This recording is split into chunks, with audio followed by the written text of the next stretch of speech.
ফেরাউন নমরুদ হামান সাদ্দার থেকে যদি শেখ হাসিনা শিক্ষা গ্রহণ করতেন তাহলে তার জন্য অনেক উত্তম হতো। যেহেতু শিক্ষা গ্রহণ করে নাই, যে কারণে ক্ষমতায় আসার পরে বিডিআর বিদ্রোহের নামে বাংলাদেশের প্রতিরক্ষা ব্যবস্থাকে ধ্বংস করে দিয়েছে।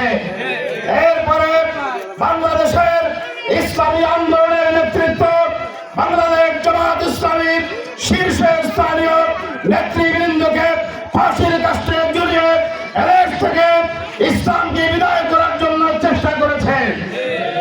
বাংলা আওয়ামী লীগ 28 অক্টোবরে 2006 সালে স্পটে আমাদের 40 জন ভাইকে শহীদ করে দিয়েছে।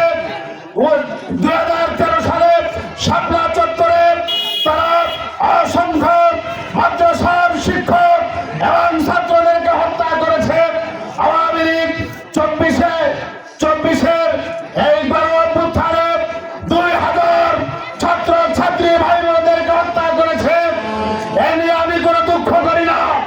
17 বছর পর্যন্ত আমরা অন্যায়ের বিরুদ্ধে, ফ্যাসিবাদের বিরুদ্ধে আমরা আন্দোলন করেছি।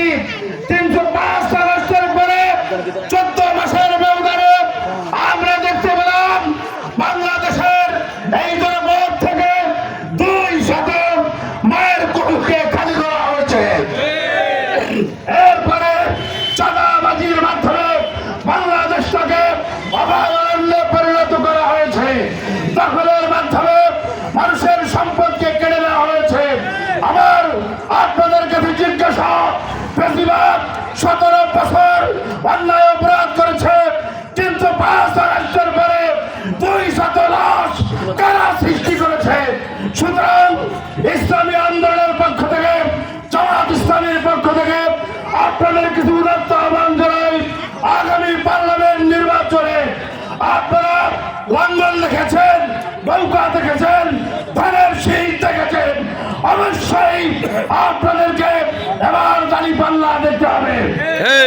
54 বছর পর্যন্ত ডক্টর কামালের তৈরি করা সংবিধান দিয়া বাংলাদেশ শাসিত হয়েছে।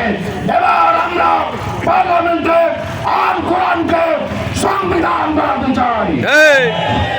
সুতরাং বিরোধের মাধ্যমে এই আন্দোলনে এগিয়ে আসবেন আশা ব্যক্ত করে আমি আমার সংক্ষিপ্ত কথা এখানেই শেষ করছি। আসসালামু আলাইকুম ওয়া রাহমাতুল্লাহ।